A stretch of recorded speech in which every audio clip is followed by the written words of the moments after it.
Bueno, muy buenas tardes. Ni que decir tiene la satisfacción que yo personalmente siento en estos momentos. No sabía la composición de la mesa, pero casualmente, y no tan casualmente, porque son muchos los alumnos y alumnas que han pasado por mis manos, y tanto los que están sentados ahí en el patio de butacas como en la mesa, pues han sido alumnos, y yo, bueno, para un profesor o una profesora, su alumno es lo mejor, es la semilla que estamos sembrando y que luego la vemos florecer y que para nosotros es una satisfacción tremenda.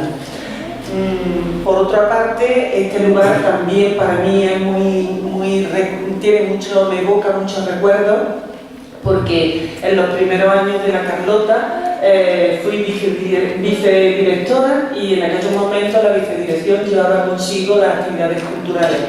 Teníamos una conexión con el ayuntamiento increíble. Antonio Pino estaba también Pulido, estaba en aquellos momentos de alcalde, independientemente de sus políticas, que cada uno puede tener su propia ideología. Lo que sí tengo que decir es que colaboramos el ayuntamiento y el instituto de una manera inmejorable, modélica. Y por eso aquí me recuerdo muchas veces sentar en la esquina mandando callar a los chiquillos, atendiendo una cosa u otra, y bueno, entrar aquí para mí ha sido llenarme de una emoción tremenda. Estoy rodeada de muchos amigos y amigas que bueno, no han querido dejarme aquí sola, pero yo venir a la Carlota es venir a mi casa. Todavía mantengo relación con muchas personas porque creo que ese pozo que tenéis de colonos, siempre lo digo y unas veces al final y otras al principio, pero tenéis que saber que vosotros sois los descendientes de los mejores, porque vinieron muchísimos, pero muchísimos se fueron. Porque cuando vieron lo que aquí había, que era trabajo, trabajo y trabajo, y más duro que de donde procedían, muchos se fueron, otros murieron, pero los que quedaron fueron realmente los que se mantuvieron firmes, y vosotros sois descendientes de aquellos. Por tanto, tenéis que tener con orgullo ese origen del que procedéis, y que yo ahora, por adopción, también lo tengo. Yo ahora soy colona porque soy hija adoptiva de Fuentepalmera. Por tanto, ya pertenezco también a esta zona. Bueno, sin más, agradecer a la asociación, que la forman alumnos, pues que me hayan invitado, porque realmente, como bien decía antes Adolfo, mi tesis doctoral me desvió hacia otro tema muy interesante, porque si hubiera habido una documentación suficientemente amplia para hacer una tesis, yo hubiera continuado, porque a mí personalmente los temas de agricultura me gustan muchísimo, pero bueno, no había esa documentación, y entonces desvié hacia otra época, la segunda mitad del siglo XVI. Pero ahora, cuando he vuelto otra vez a trabajar sobre ello, y sobre todo estoy trabajando bastante con los alumnos del Instituto de Fuentepalmera, que me llaman para que vaya diciéndole a los alumnos un poco de una manera así didáctica su origen, etcétera, etcétera. Pero cuando ellos me llamaron para que me ocupara de la agricultura, pues me pusieron a trabajar otra vez, porque he pasado todo el verano recopilando datos, viendo, porque primero se hizo una historia general de las nuevas poblaciones, luego nosotros nos encargamos, bajo la dirección del profesor de Bernardo, precisamente de hacer unas memorias de licenciatura. Se hizo San Sebastián de los Ballesteros por Rafael Vázquez Lerme, y yo misma hice la de Fuentepalmera, y más tarde vino la de Filter de la Luisiana. Se hicieron las historias locales, pero ahora, como bien decía, también un colono de Villar me comentaba que estaba siguiendo la línea de su familia. Pues eso es muy legítimo, pero nosotros ahora creo que tenemos que volver otra vez sobre los temas de las nuevas poblaciones, una vez que conocemos lo general, lo particular, hacer una reflexión desde fuera para ver cómo se han visto los distintos temas. Por eso, cuando ellos me encargaron la agricultura, he estado trabajando todo el verano sobre ella, y bueno, voy a deciros algunas de las notas que yo creo que os van a gustar, porque van a poneros, no porque las haya hecho yo, sino porque os ponen en conexión con aquellos antepasados vuestros de los que, vuelvo a repetir, os tenéis que sentir muy orgullosos. Bueno, ya sabéis cómo se llama y, bueno, hablar de las nuevas poblaciones para mí siempre es una gran satisfacción. Desde el punto de vista económico hay que centrarnos político y económico en el siglo XVIII, en la segunda mitad del siglo XVIII. ¿Qué había pasado en el siglo XVIII? Pues nada, el siglo XVI, desde el punto de vista económico, había sido un siglo de cierto florecimiento. En el siglo XVII hay una decadencia que llega hasta final, hasta el último tercio. Y en el siglo XVII y el siglo XVIII vuelve a haber un florecimiento tanto desde el punto de vista económico como desde el punto de vista demográfico. Pero España seguía siendo en el XVIII un país con poca población, muy mal repartida, y eso era signo de que había un sistema económico no adecuado, inadecuado por tanto. Desde el punto de vista político, el siglo XVIII se inicia con una guerra, la guerra de sucesión, la entrada de los Borbones, y vienen los Borbones con todo el aire francés, de lo francés en todos los sectores, y lo impregnan todo. Pero es la época de las reformas. Felipe V, que es el primer Borbón, hace una serie de reformas, su hijo Fernando VI lo mismo, pero llega a Carlos III. Y Carlos III, cuando viene a España en 1759, no es un muchacho, es un hombre de 40 años que viene siendo duque de Parma y rey de Nápoles y Sicilia, con lo cual trae un bagaje político y de organización que le va a resultar, si no más fácil, por lo menos tiene una experiencia. Y además viene rodeado de una serie de ministros que ya han establecido reformas en Nápoles. Por tanto, al llegar a España se rodea de personas que tienen esa misma idea reformista. ¿Qué reformas se hacen en España? Carlos III aborda todos los ámbitos. Las relaciones internacionales para favorecer el comercio. Hay también reforma desde el punto de vista administrativo para aumentar y reforzar el poder del rey. En el aspecto educativo se trata de cambiar las estructuras mentales de los españoles, quitando todo tipo de ideas que no tienen racionalidad. Pero desde luego el sector que más reformas va a tener es el económico.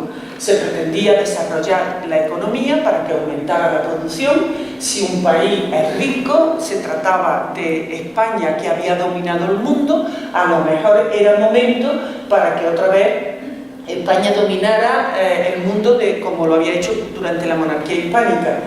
Pero sobre todo el objetivo fundamental que tenían los ilustrados era, y sobre todo el despotismo ilustrado, era conseguir el bienestar y la felicidad del pueblo. Dentro del sector económico, lógicamente, el sector más mimado va a ser la agricultura, porque España era y es un país eminentemente agrícola. Se trataba de poner en práctica una serie de ideas que estaban circulando en aquellos momentos, no solo en España, sino en toda Europa. El profesor Cepeda llega a decir que se había llegado en el siglo XVIII a una idealización del campo frente a la endemoniada sociedad urbana. Era, una renovación total. ¿Qué ocurrió? Pues que hubo países, como en el caso de Inglaterra, que sí consiguieron cambiar totalmente la infraestructura de la agricultura, pero España no llegó a ese punto, como veremos a continuación. La producción agraria, desde luego, estaba claro que era la base fundamental de la economía en el siglo XVIII. El catastro de Ensenada decía que el 58% del Producto Bruto de Castilla era la agricultura.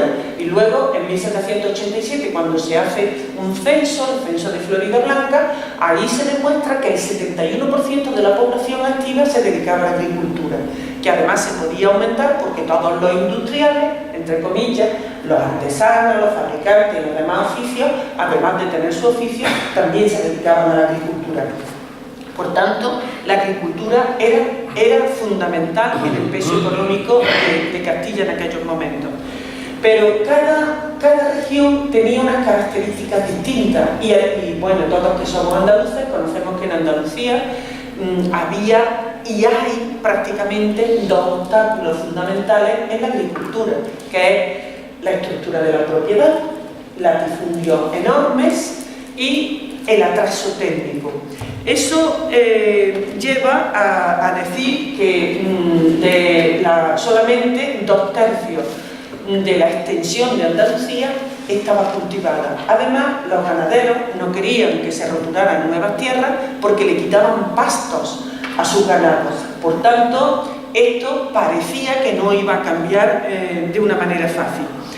Todo esto nos pone un poco sobre aviso de lo que pensaron los ilustrados. Los ilustrados trabajaron por conseguir un aumento de la producción.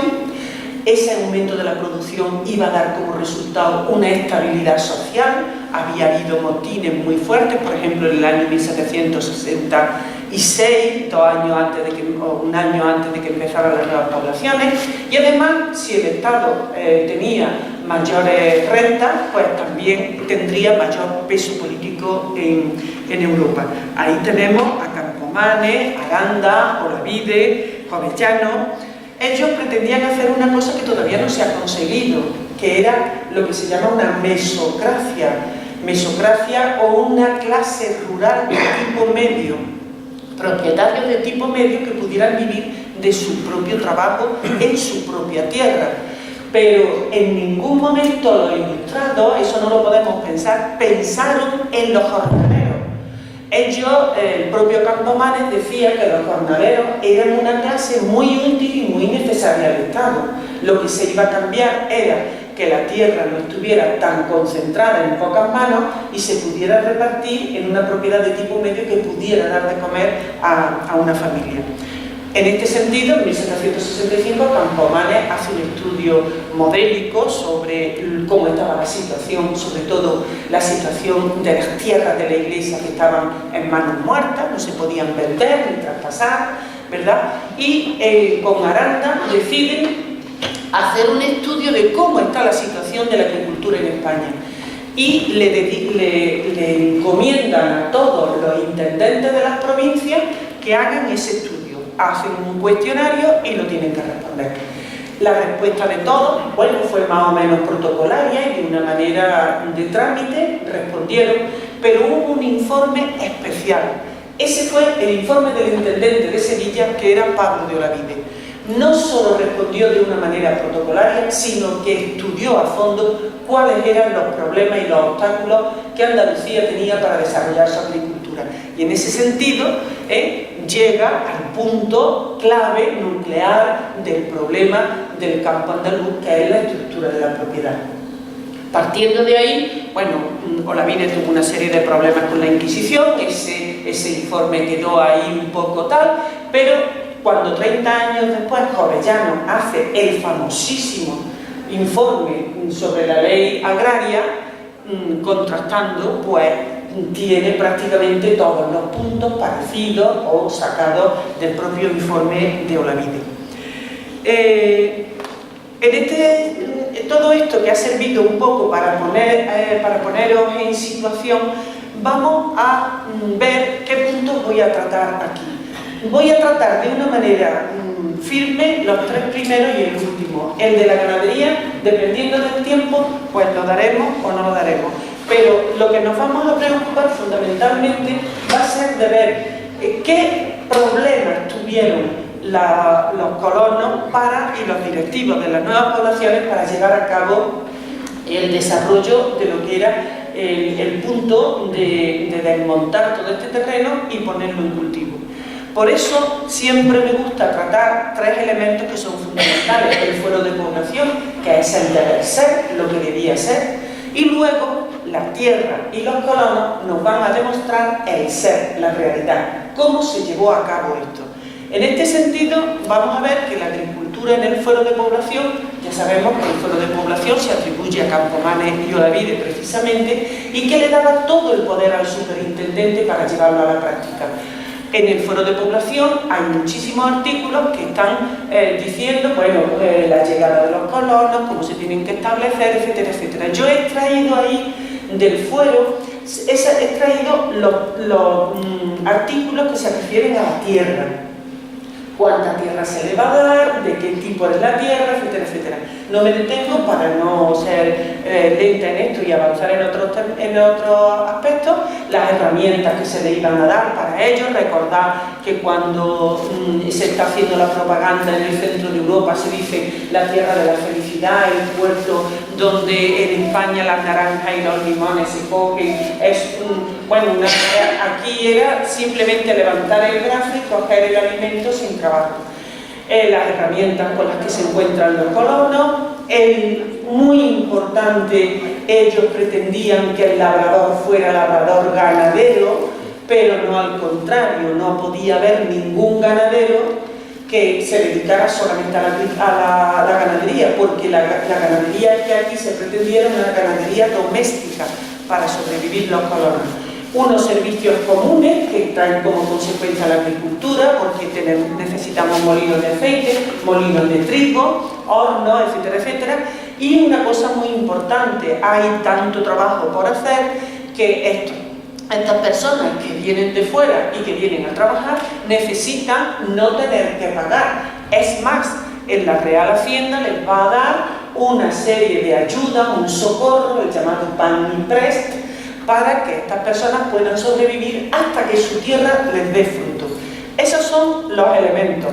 Todo estaba dispuesto para crear una sociedad modelo, un modelo bastante idealizado, porque el modelo que se pretendía era, como os decía antes, el colono que es propietario de la tierra que trabaja y vive de esa tierra, y además va a compartir una serie de servicios comunes con sus vecinos, y además no va a tener esta sociedad todos los males, privilegios, desigualdades que tenía la sociedad. Esto era como una gota de agua pura en un océano que estaba lleno de imperfecciones. Así estaba dispuesto, pero el ser, la realidad, va a demostrar que algunas cosas que estaban en el fuero se tuvieron que modificar. Cuando en el año 1833 se empieza a trabajar sobre, bueno, vamos a ver cómo ha ido esto, el Consejo Real hace esta reflexión que yo pongo aquí. Los intendentes que ahí veis, Ondeano, González Carvajal, Yanderal y Pueblo de Alcocer, dice, hablando de ellos, siguieron la observancia literal del fuero, lo llevaron a rajatabla, notaron que su letra detenía los vuelos de los pobladores hacia su prosperidad, y entonces modificaron algunas cosas. Unas cosas que son muy importantes, dos fundamentalmente: el tipo de propiedad, que veremos más adelante, y el tipo de colonos, donde se va a dar entrada a los que en principio el fuero se la negaba, que eran los colonos españoles. Y González Carvajal pone también el dedo en otro aspecto muy importante que se va a variar. Se variaron las restricciones que había en el cultivo, porque lo que había era que sembrar cereal, que era lo que se estaba dando en toda España, pero aquí se va a modificar. Bueno, y pasamos entonces al siguiente elemento, que es la tierra. ¿Qué tierra? Bueno, nosotros tenemos que, lo sabemos todos, ¿verdad? Desde que estamos pequeñitos nos dicen, antes nos decían que había tres comarcas, ahora hay 3 unidades geográficas en nuestra provincia: la sierra, el Valle del Guadalquivir, la campiña y la subbética. La zona de la sierra, la zona de la campiña, bueno, la definición de campiña, aquí lo tengo, dice espacio grande de tierra llana, labrantía, tierra buenísima para labrarse. En el siglo XVIII toda la campiña era una tierra que estaba cultivada, es lo que se llama, el profesor López Ontivero decía, un mar de cortijos.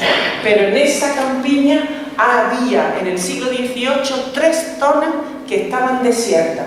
Una era el Monte Orquera en Baena, la zona que hoy es Olivar en Aguilar de la Frontera, y la zona de las nuevas poblaciones. Bueno, tengo que deciros que me voy a ceñir a las nuevas poblaciones de Andalucía, que son las nuestras, y en donde, porque hay que abarcar más un poquito para profundizar y luego ya nos iremos más adelante.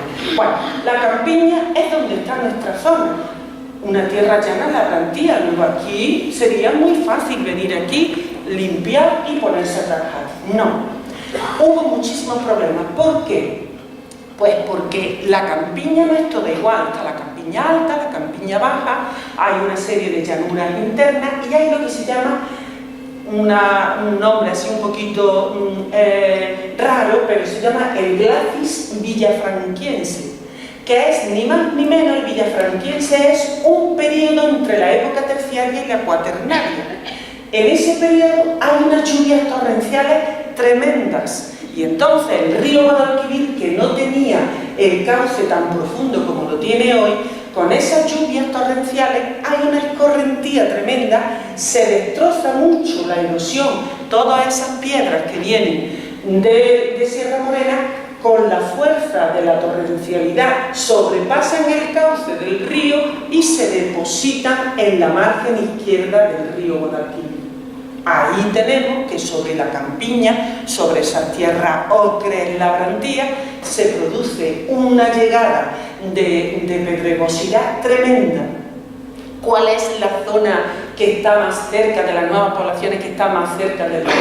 Fuente Palmera, ¿verdad? Pues veremos ahora que esto va a estar en relación con la tierra. ¿Por qué estas tierras estaban desiertas? Pues estaba clarísimo. Siempre que hay que hablar de repoblación hay que irse a la época cristiana. Cuando los cristianos van avanzando, van cogiendo las tierras buenas, las tierras malas ya vendrán otros a cultivarlas. Llegado el siglo XV, que hay un florecimiento de la población, pues se puebla toda la zona de los Pedroches, que estaba vacía, porque eso es más difícil de poblar, una tierra más mala que la campiña. Y estas tierras llegamos al 18 y todavía no están pobladas. ¿Por qué? Porque la tierra era malísima. Entonces ahí ya tenemos un elemento fundamental para darnos cuenta de que por qué las tierras estaban desiertas en un momento tan adelantado. Calidad de las tierras. Os he hecho ahí un esquema para que veamos de una manera así muy global. No vamos a entrar en precisiones, pero tierra de calidad superior, de calidad mediana y de calidad ínfima. Cuando Quintanilla viene aquí a la zona esta, y sobre todo la zona de Fuente Palmera, dice: una tierra muy buena, aquí se pueden poner 300 colonos sin dificultad ninguna. Él tuvo luego que tragarse esas palabras, porque después va a decir: bueno, vamos a tener que poner otra cosa que no sea el cereal, porque aquí no va bien. Pero fijaros, ahí he puesto, bueno, las tierras de los distintos. Esto es sacado de un diccionario de Tomás López, en 1779, en donde se clasifican las tierras de superior, mediana y de ínfima calidad. No nos vamos a parar en cuáles, como en las clases, quién ha sacado sobresaliente. Vamos a fijarnos en quién tiene suspenso, que son los que nos preocupan más. Pues fijaros que ahí la que tiene una tierra más equilibrada en las tres calidades es San Sebastián de los Ballesteros. Casi un tercio de su tierra la tiene en la superior, mediana y en la ínfima. Pero si nosotros vemos también el total o media, mejor que total, una media de cómo eran las tierras, ahí vemos que San Sebastián tiene una tierra bastante buena. No hay que olvidar que además San Sebastián, aparte de que está más alejada de la zona del río, también desde 1585 los jesuitas habían trabajado esa tierra hasta el siglo XVIII, luego esa tierra estaba prácticamente ya puesta en cultivo, sin prácticamente casi toda, como veremos más adelante. Pero era tierra buena. Fijaros en la Luisiana, que le sigue en calidad superior. Después está Fuente Palmera y la Carlota, que están casi igualadas. Pero donde nos vamos a fijar es en la ínfima. Y ahí quien se lleva la palma es Fuente Palmera. Un 75% de la tierra de Fuente Palmera es de ínfima calidad. Decía Bernardo de Quirós que es de las más infelices. Era una tierra malísima. Y en cambio, fijaros en la Luisiana. La Luisiana solamente tiene un 15% de tierra de ínfima calidad. Si nosotros sumamos la tierra de superior calidad y la mediana, veremos que ahí la que peor sale parada es Fuente Palmera, que tiene una cuarta parte de su territorio solamente de una calidad mediana, y le sigue después Fuente Palmera, porque tanto San Sebastián y sobre todo la Luisiana pues tienen unas tierras bastante mejores que el resto. Pasamos al tema de los colonos. ya hemos visto que la tierra tiene un hándicap tremendo, pero bueno, aquí iban a venir unos colonos buenísimos, iban a venir labradores, gente agricultora, que no solamente venían a trabajar, sino que además iban a traer aquí las técnicas europeas, por tanto iban a servir de modelo a los españoles. Así decía Pablo de Olavide. Estos colonos que nosotros vamos a traer presentarán a los naturales del país un ejemplo práctico y sensible de gente que trabajan, que cercan sus tierras, que viven en ellas, que las benefician y estercolan. Enseñarán a los grandes propietarios a dividir sus inmensas posesiones, pues verán ocularmente el beneficio que les resulta y pueden contribuir por su ejemplo y conducta a persuadir a los genios de Andalucía, a la gente que sepa más de Andalucía, para que se den cuenta que ese es el sistema. Bueno, ¿qué pasa? Lo que todos sabemos. Los colonos distorsionaron esa idea en dos sentidos. Primero, no venían dispuestos a trabajar en un porcentaje bastante elevado, pero el porcentaje que sí venía a trabajar no eran agricultores. Bueno, por decir algunos de los oficios, por ejemplo, eran limpiadores de chimeneas, pintores, taberneros, pero no eran agricultores, por tanto ellos no tenían el oficio. He puesto aquí algunas opiniones sobre los colonos. El subdelegado Gijón decía a Olavide: tienen repugnancia al trabajo de la tierra. Muchos vienen exponiendo que les es imposible reducirse al ejercicio de la labor que nunca han practicado, y muchos alegan roturas y dislocaciones de miembros con el mismo objeto, no trabajar. Pérez Valiente, que fue una visita que hubo aquí absolutamente nefasta, porque aparte de lo que realmente lo físico, desde el punto de vista político, hubo muchísimas personas interesadas en que esto no floreciera, en que esto fracasara. Pérez Valiente, que no miraba con buenos ojos a la colonización, decía: ignoran los deberes más superficiales y groseros de la agricultura. Grosero en este sentido, lo básico de la agricultura. Y todos nos podemos decir: pero bueno, ¿no se daban cuenta? Sí. Cuando a las cajas de recepción, a Almería, llegaban, por ejemplo, que llegaron a Málaga, tenían que cumplimentar un recibo, y ahí decían en el recibo los datos personales, el oficio y la religión. En un primer momento, bueno, tanto Vázquez como yo misma, Vázquez Lesmes como yo misma, hemos hecho referencia a una tartana francesa que llega, y desde que llega se le dice: bueno, vuelta para atrás, enanos, mendigos, gente de mal vivir, vuelta para atrás, no queremos saber nada de vosotros aquí no venís a trabajar. Pero, ¿qué pasó cuando los países de origen empiezan a darse cuenta de que se les va la gente? Y entonces empiezan a restringir y a obstaculizar la salida de los colonos. Y en ese momento, lo que reciben los que estaban recepcionando a los colonos es que no se sea tan riguroso. He puesto aquí la frase de Campomanes, que decía: la infelicidad en el traje, aunque vengan harapientos y tal, arguye la miseria de su país, pero no que sean mendigos ni ineptos. Por tanto, abrid la mano y que entren todo lo que quieran.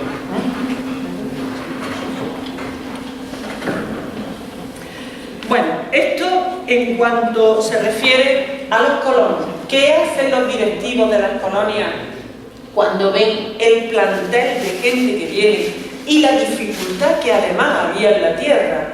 Pues tienen que modificar. Y hay dos medidas legislativas muy importantes. La primera es una instrucción que se da al año de haber venido los primeros colonos. Yo creo que esta instrucción viene precisamente a la vista de los colonos y cómo se estaban desarrollando. Se llama instrucción que deben observar los inspectores del 1 de noviembre de 1768, y esos inspectores traían una misión, ahora os diré: sacar de sus colonos labradores útiles, procurando que aprendan a hacerlo y que cuanto antes tengan sus tierras trabajadas y descuajadas de monte. Esto hará un gran servicio a su majestad, y este es el modo de que florezcan las poblaciones.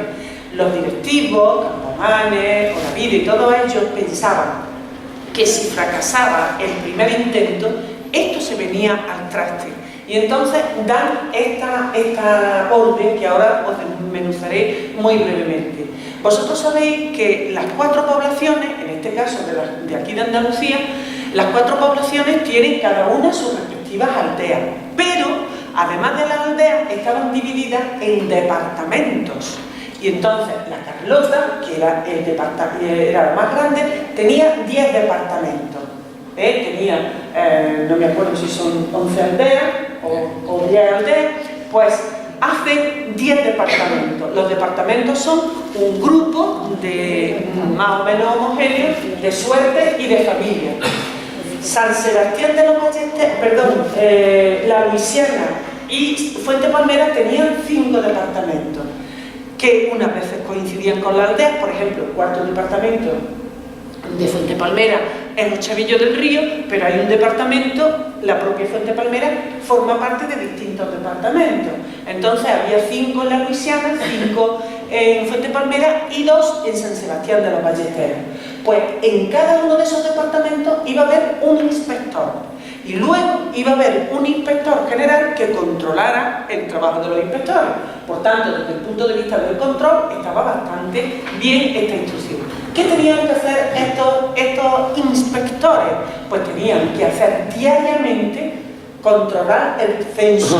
¿Qué colonos permanecían? ¿Quiénes se habían ido?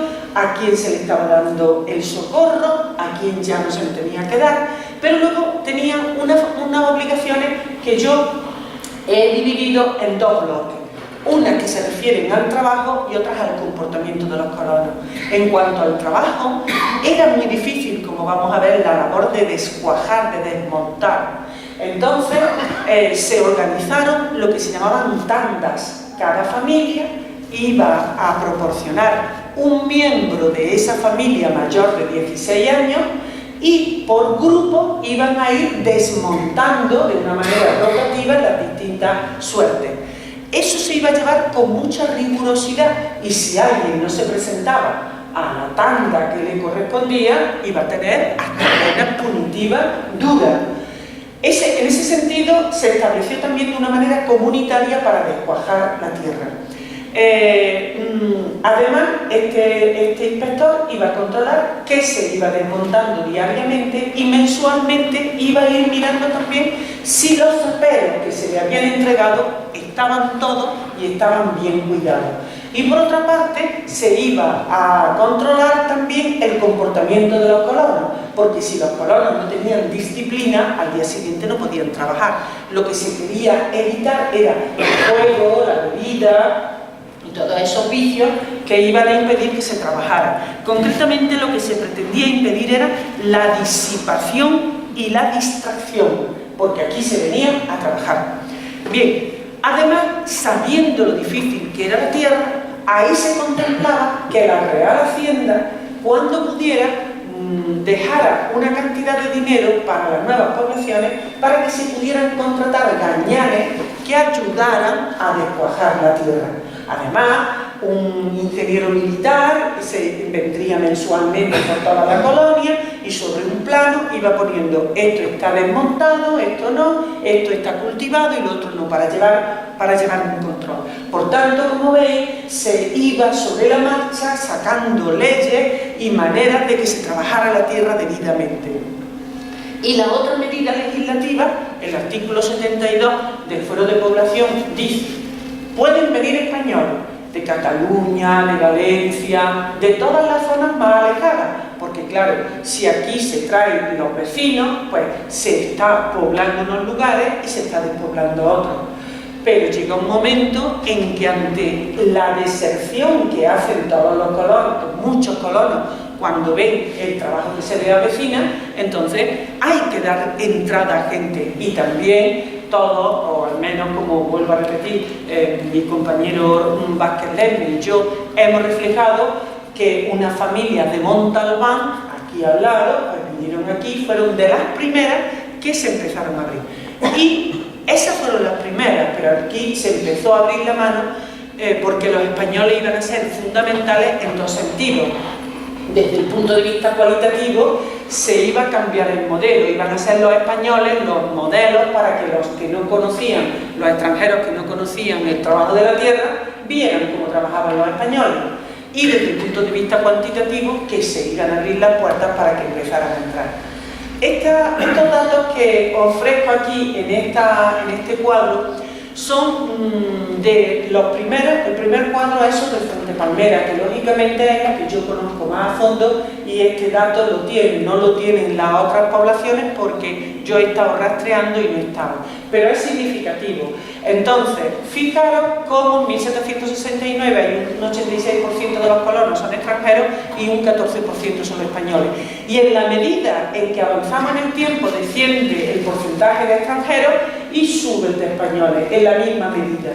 Y esto, que es en las nuevas poblaciones de Andalucía, concretamente de Palmera, la línea de abajo representa en 1779, 80, 10 años después, lo que estaba pasando de manera global en las nuevas poblaciones de Sierra Morena, en donde fijaros qué cambio.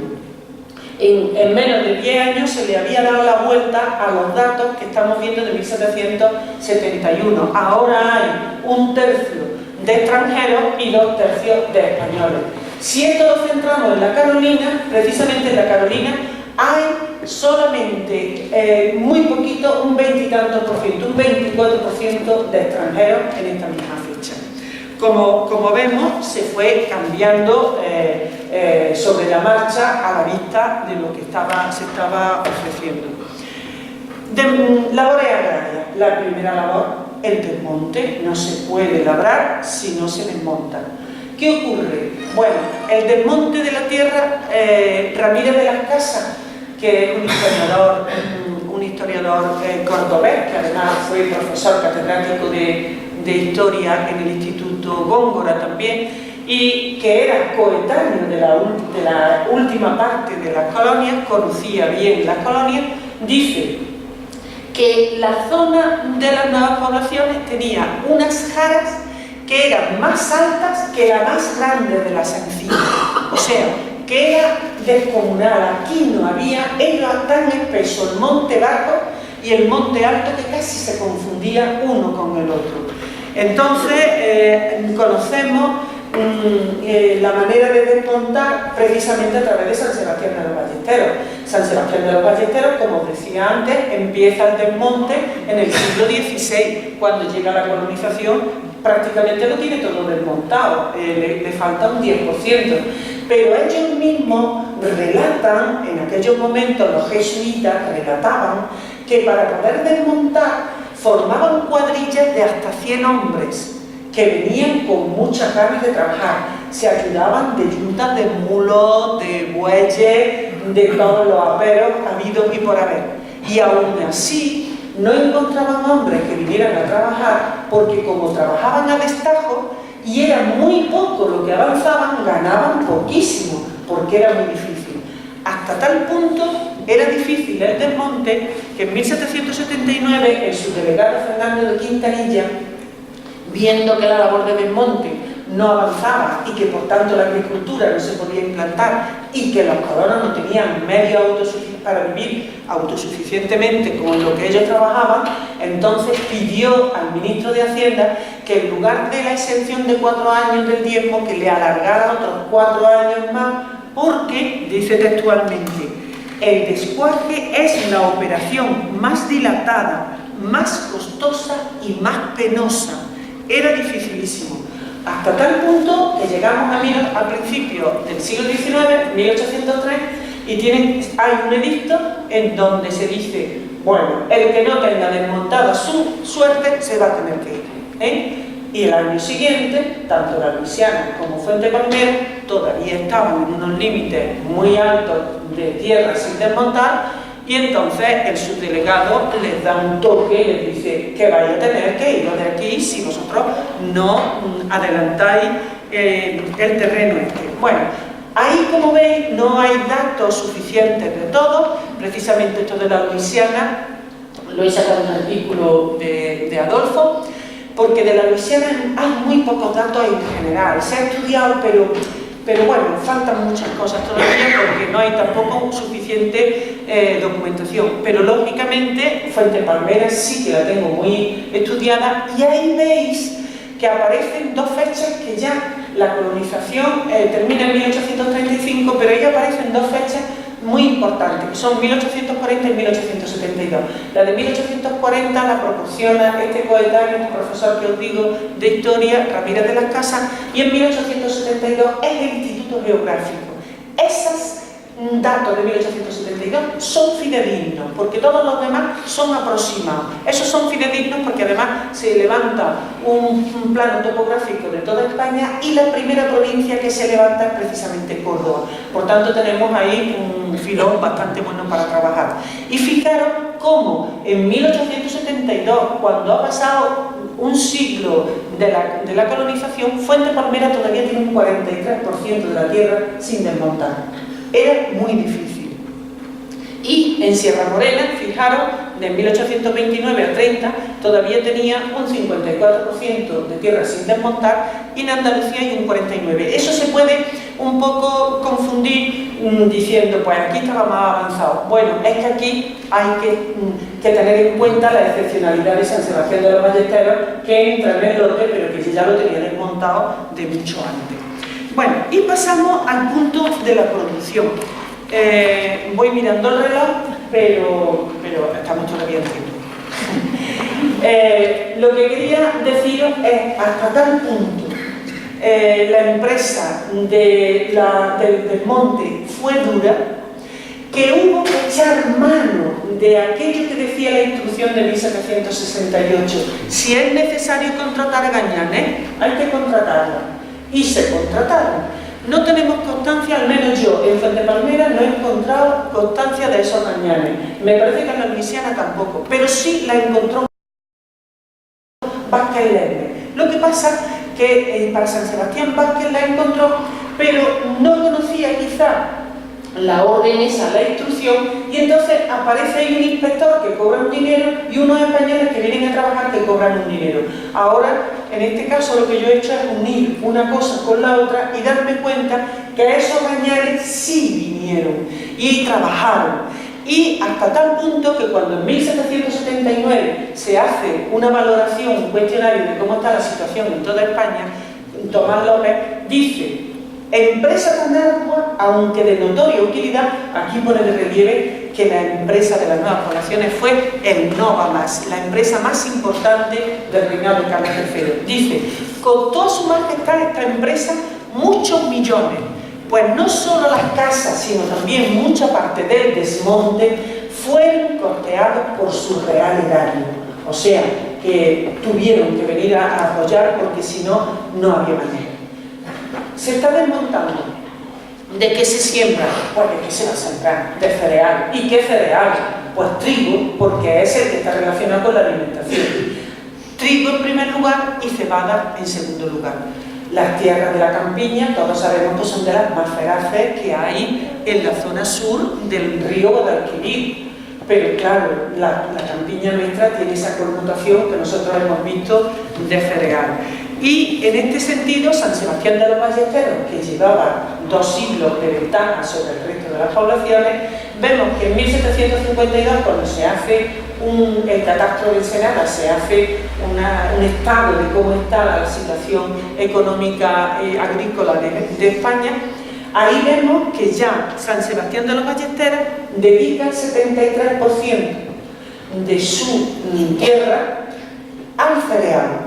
Y sobre todo dedica concretamente a un 47% al trigo y un 34% a la cebada para los animales. He elaborado de la misma manera que os decía antes, pues una serie de cuadros en donde, para que fuera más uniforme, he partido de 1840 y 1872.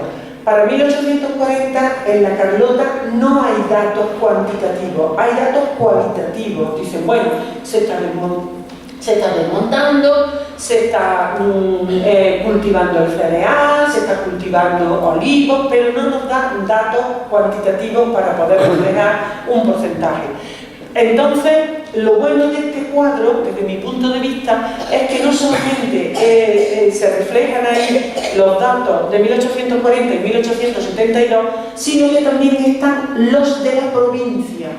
Porque al final nosotros vamos a decir, pero vamos a ver, ¿mereció la pena que se hiciera esto, que las nuevas poblaciones se instalaran, etcétera, etcétera? Ahora lo vamos a ver comparando los datos nuestros con los de la provincia. Para 1840 solamente podemos comparar San Sebastián y Fuente Palmera. Y ahí vemos que hay una distancia tremenda entre la superficie cultivada en San Sebastián y la superficie cultivada en Fuente Palmera. Además, el pan, que es lo fundamental del cereal, vemos que en San Sebastián es un 77% y en Fuente Palmera un 63%. Bastante tierra se le dedica en Fuente Palmera a cereal. Claro, en un primer momento se siembra el cereal, pero si nos fijamos luego, en 1872 va a variar sustancialmente. Vamos a comparar el pan y el olivar en San Sebastián, en Fuente Palmera, en la Carlota y en la provincia. Y entonces nos daremos cuenta que San Sebastián va a reducir la cantidad de tierra dedicada a pan porque va a aumentar, como vemos debajo, el terreno que va a dedicar a olivar. El olivar para nosotros es muy importante. Nos vamos a Fuente Palmera y ahí Fuente Palmera va a pegar un giro copernicano porque va a dedicar más de la mitad de la tierra que tiene ya desmontada al cultivo del olivar, porque el pan le está dando muy malos resultados. Pasa como la Carlota, no tenemos comparación en 1840, pero la Carlota le dedica bastante extensión también al olivar, lo mismo que pasa hoy. Y lo que podemos comparar, que nuestros datos, los datos de las nuevas poblaciones comparados con la provincia, no son tan disparatados. Por tanto, nosotros tenemos que ir viendo que este proyecto estaba dando un resultado bastante bueno. Pero lo que sí estaba claro, que el cereal no era de estas tierras. Entonces, el intendente Polo de Alcocer, en 1833, cuando se va a acabar ya prácticamente el fuero de población, hace una reflexión y dice: en un tiempo suficientemente abastecido de conocimientos agrícolas, ¿cómo pudo cometerse en esta fundación los mismos vicios que en los antiguos? Aquí donde todo el poder de un gran monarca y la sabiduría de su gobierno formaban de nueva planta un establecimiento, fijaros cómo se magnifica la nueva población, un establecimiento que mayor y más hermoso nunca se vio en Europa. Aquí digo cómo se cayó en tan visibles y vergonzosos errores, dedicando las tierras principalmente al cultivo de cereales, no siendo ellas para ellos, sino para plantas, para arboledas, es lo que quería decir. Y efectivamente, eso se dieron cuenta de que esto, no podía funcionar así. Paso de refilón para deciros que el cereal estaba muy relacionado con el pósito. Todos conocéis el pósito. ¿El pósito qué era el pósito? En toda la época moderna, las crisis de subsistencia venían cuando había mala cosecha, el trigo se encarecía, se pasaba hambre porque los precios subían, y entonces desde el siglo XVI nacen los pósitos. Los pósitos, aquí estamos viendo el pósito de la Luisiana, el pósito de San Sebastián de los Ballesteros, los pósitos, que la Carlota tenía dos, y el pósito de Fuente Palmera. ¿Qué función tenía el pósito? El pósito tenía 4 funciones.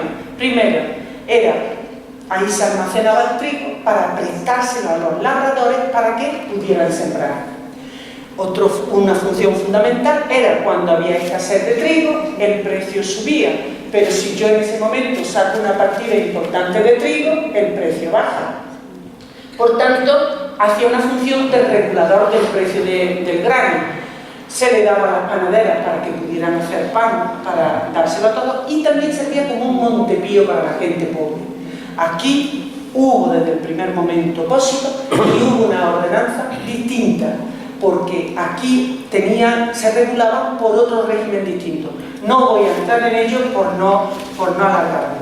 Pero Lo que sí estaba claro, con toda la función de los pósitos y con todo, que el cereal no daba resultado. Y entonces se empieza, ya desde el primer momento, la Real Hacienda, por parte suya, gastando ella el dinero, empezó a hacer plantíos en todas las poblaciones. Y ya el subdelegado Quintanilla, en 1779, que hace un informe general, dice: los terrenos de ínfima calidad que hay en estas poblaciones, convendría continuar en ellos los plantíos ya comenzados por parte de su majestad, de olivos y moreras. Atención, las moreras eran muy importantes aquí. Y el aumento y crianza de estos plantíos será el fomento más sólido de la estabilidad y permanencia de las poblaciones, ya en 1779. Aquí, en este cuadro que he elaborado, veis cómo desde 1769 hay muchos pies de olivos que se plantan.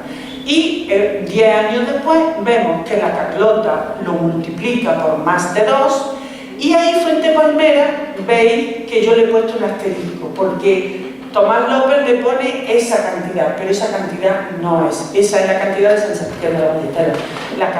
Fuente Palmera tenía una cantidad muy superior, porque todos la valoran cualitativamente diciendo que era desbordante, aunque no dan una cifra exacta.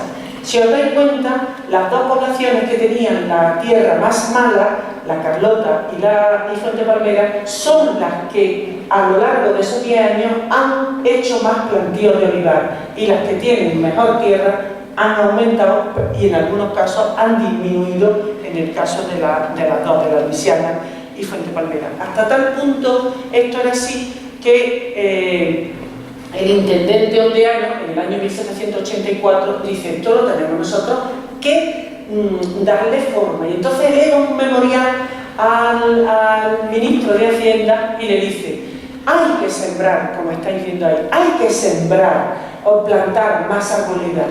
Y además, ahí dice: yo sé que los colonos están dispuestos, porque claro, ven que la tierra no les da los frutos que ellos pretendían. Entonces dice ella: hay que predicar con el ejemplo, como decía nuestro paisano Séneca, hay que predicar con el ejemplo y no hablar tanto. Y entonces ahí le dice: yo creo que la Real Hacienda debía de plantar los terrenos más difíciles, de esa manera se le va a dar un ejemplo a los colonos, y así, por eso dice: yo emprendo por útil al rey lo mismo que a ellos los exhorto. Los estoy animando a que planten, pero para que vean que el rey también los planta, la Real Hacienda tiene que también gastar el dinero en plantar más. Bueno, ¿qué pasa? ¿Qué se iba a plantar? Lo hemos visto: olivos y moreras, pero fundamentalmente olivos. ¿Por qué olivo? El olivo, desde el siglo XVI, había tenido una expansión en los cultivos tremenda, por dos razones. Porque el precio del aceite había subido, y eso era un estímulo para producir aceite, y además la relación con América. Eso se estabiliza, pero en el siglo XVIII y sobre todo en el siglo XIX empieza otra vez a tener un repunte muy importante por la relación con América.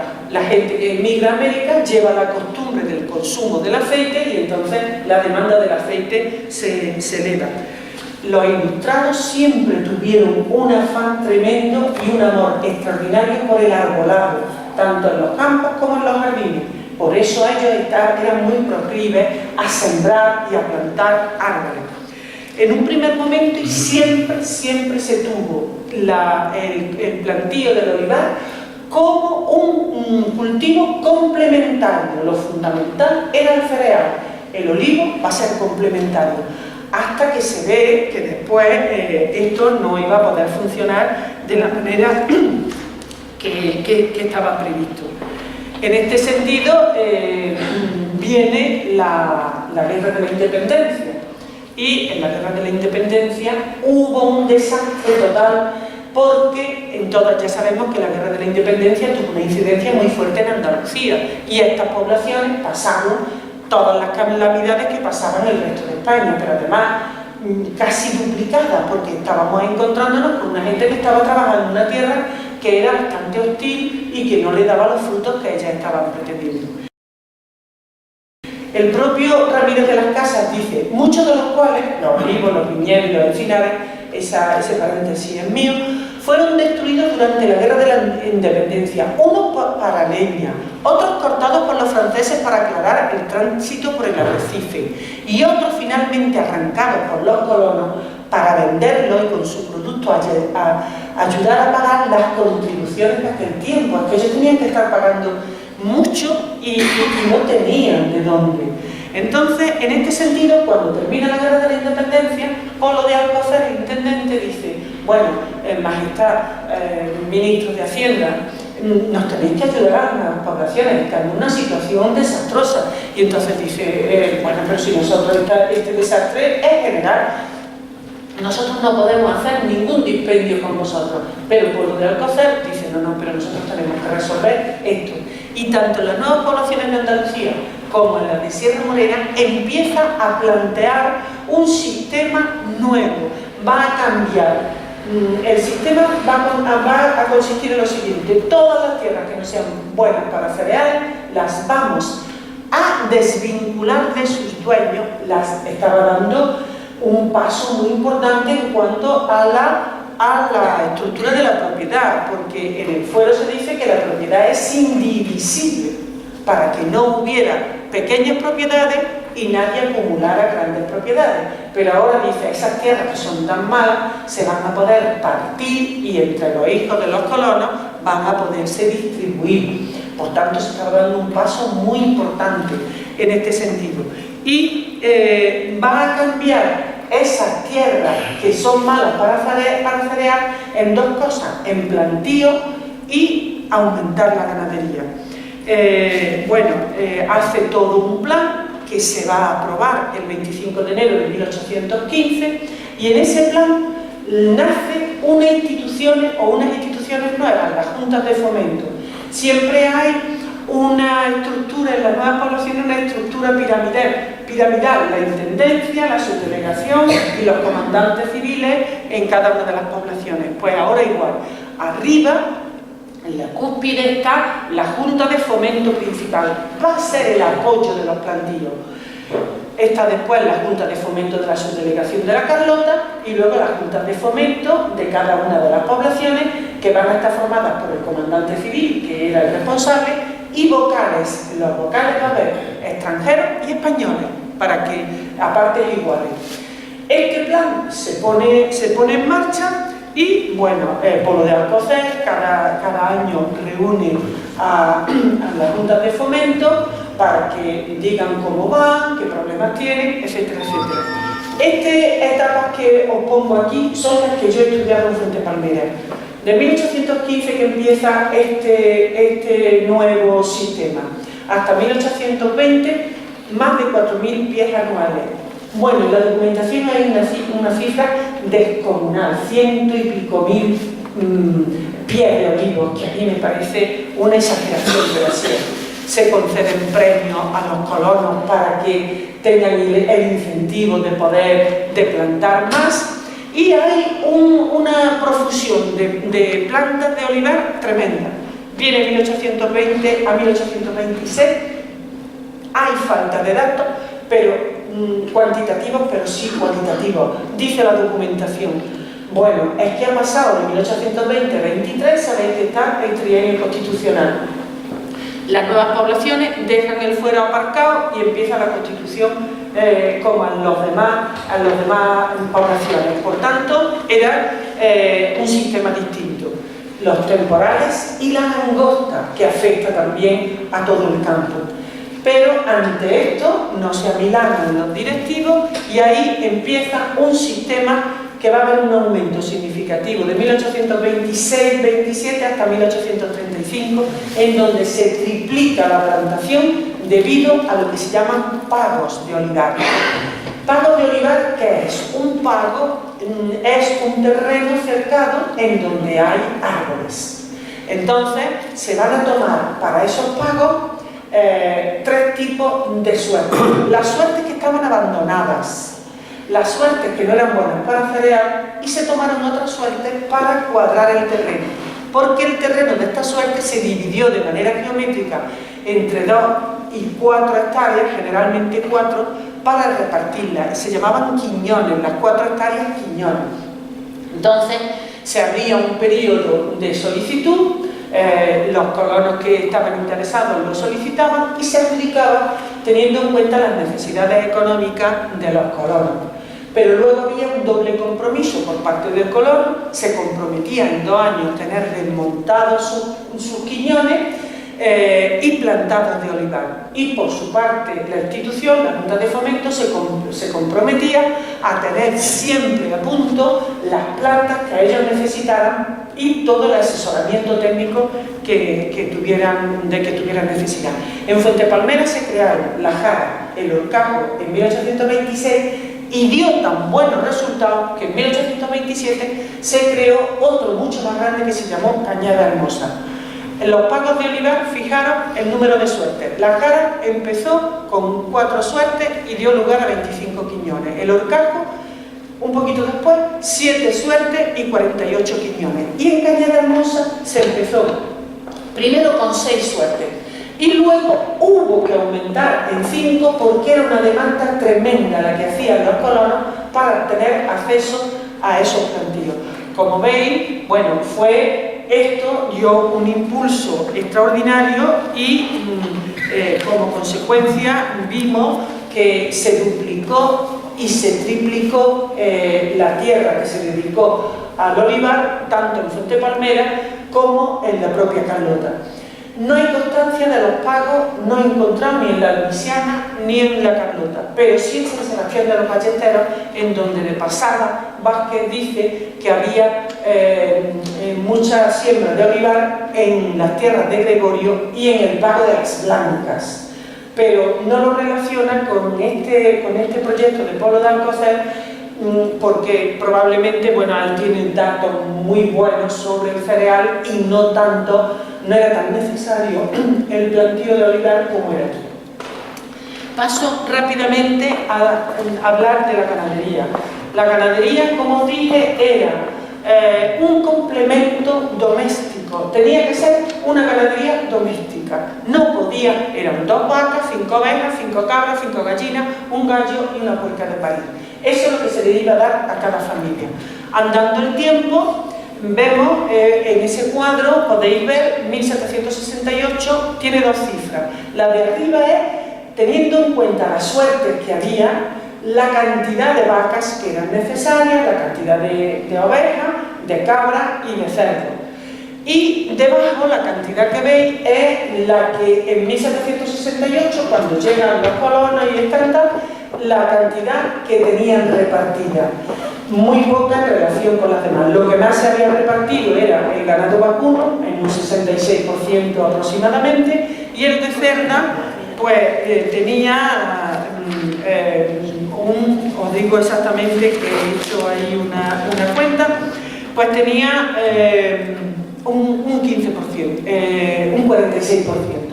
Entonces, como veis, esto se retrasó mucho, las vacas las trajeron de Marruecos, las partidas que venían se desgraciaban muchas y tuvo una dificultad tremenda. Bueno, pasamos a 1779 y vemos que se ha multiplicado el ganado vacuno y el ganado de cerda de una manera descomunal y aparecen 2 tipos de ganado nuevos que no estaban contemplados, el yeguar y el asnal, porque bueno, las colmenas es un complemento menos significativo, pero ese ganado todos podemos saber que es un ganado que ayuda al transporte de los colonos y desde luego se aplica a la labranza. Os prometí hablar de las moreras y pues no os he dicho nada, pero la Ramírez de las Casas dice que la Carlota tenía una producción de seda extraordinaria, notable.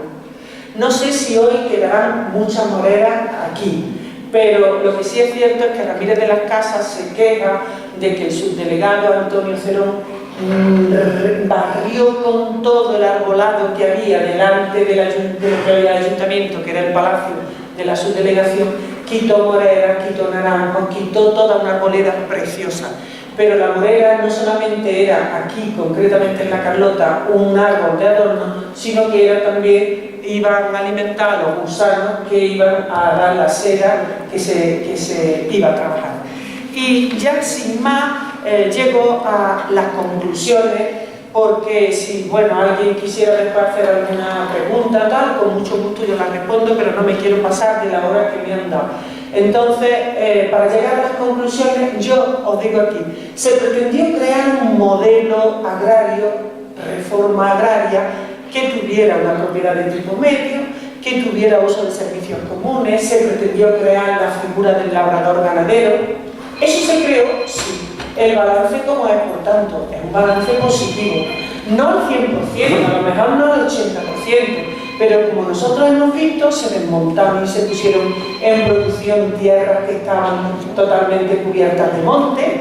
Los resultados medios de las nuevas poblaciones tienen relación con los de la provincia en aquellos mismos años, por tanto esto no era una cosa aparte. Ahí se demuestra la fuerza de los directivos, que cada uno con sus problemas fueron poniendo algunas medidas legislativas, otras más prácticas, pero fueron intentando limar esas dificultades que de todos los lugares le venían, y superados los artículos del fuero en un 75%, porque muchos de los artículos eran llegada de los colonos, establecimiento, dotación que se le da, todo eso ya estaba caduco, y en ese sentido se llega a desvincular la suerte, a la creación de los ayuntamientos, a la supresión de la administración, y el día 5 de marzo de 1835 se deroga el fuero de población, y estas colonias pasan al régimen ordinario del resto de los pueblos de España. Con esto yo he terminado, agradeciendo muchísimo la atención que me habéis prestado. Muchas gracias.